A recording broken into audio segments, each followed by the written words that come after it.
Donc là, on va commencer la pâte. Alors, je vais la faire au robot. Donc, je mets le beurre ramolli dans le robot.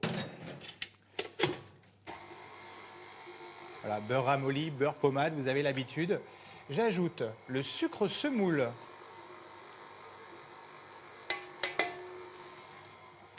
Je vais ajouter l'amande en poudre.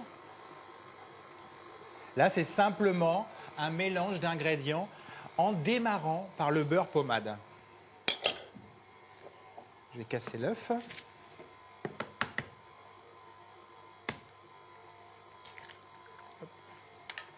J'y ajoute l'œuf, les zestes. Alors, zeste de citron, éventuellement vous pourrez le parfumer avec de l'orange, du pamplemousse. Un petit peu de piment d'Espelette aussi. C'est vraiment très sympa dans une pâte à gâteau basque.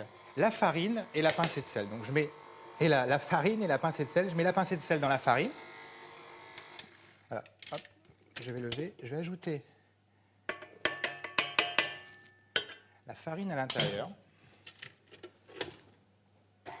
Voilà. Et on mélange délicatement la pâte. Ça, je vais débarrasser la crème d'amande et la sauce chocolat.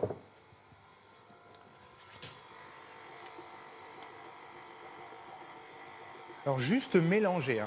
Alors chez vous, si vous n'avez pas de robot, vous pourrez le faire dans un saladier avec éventuellement une spatule, ou alors vous mettez des gants en plastique et vous mélangez votre pâte. Voilà, simplement arrêtez de cette façon. Ce n'est pas vraiment une pâte comme une pâte sablée, une pâte brisée. Alors là, la petite astuce, c'est qu'on va faire refroidir notre pâte entre deux feuilles de papier sulfurisé. Donc une première feuille, donc je vais prendre une marine et je mets directement la pâte dessus. Voilà.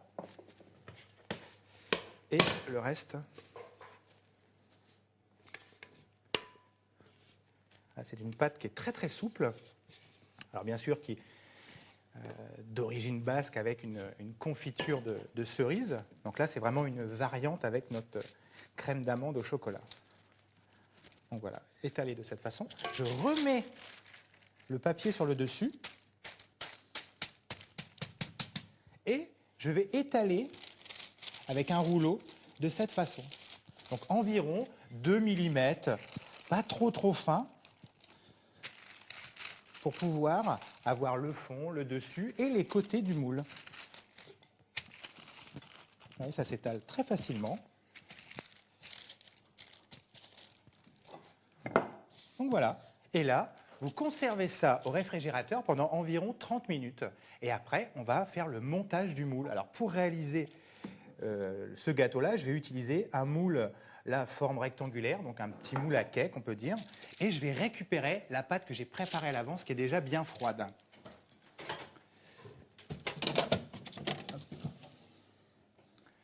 Et là, c'est vraiment le côté très pratique avec cette astuce.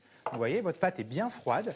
Vous enlevez le papier sulfurisé que l'on pourra réutiliser.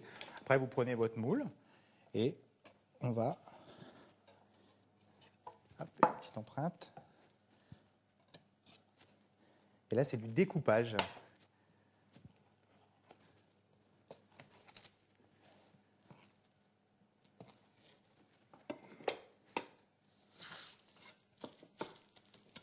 Voilà, et vous récupérez le morceau de pâte.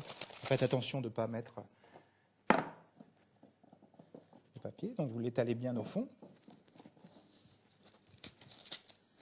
Là, je vais couper 2 petites bandes. Alors, on va même retourner notre papier. Voilà.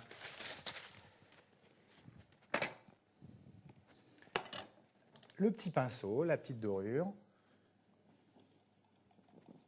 Donc ça, la dorure, ça va permettre de coller les côtés. Hop.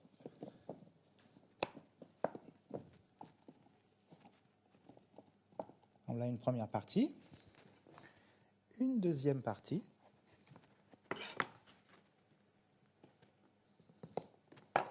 voyez, vous avez une première partie avec le fond, les bords.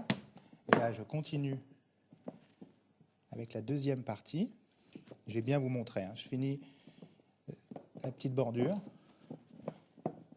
Voilà, ça je vais le mettre de côté. Le temps de garnir. Vous voyez? Donc là, on a notre pâte. On va mettre à l'intérieur notre crème d'amande au chocolat.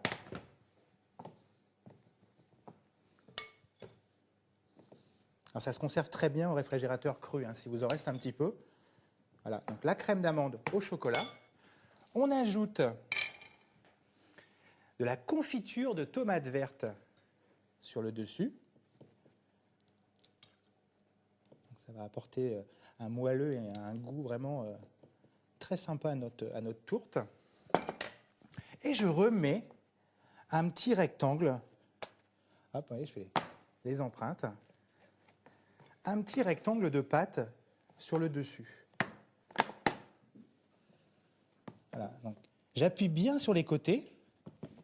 Voilà, donc je vais dorer ma tourte, mon gâteau basque. C'est vraiment plus un gâteau basque, hein, c'est vraiment la pâte à gâteau basque. Le four est préchauffé à 180 degrés et on va cuire notre tourte pendant environ 30 minutes. Notre tourte chocolat tomate verte est cuite et refroidie. Donc là, on va juste la couper donc avec une belle couleur blonde. Je vais en couper une tranche. Et vous avez et la pâte, la crème d'amande et la confiture de tomate.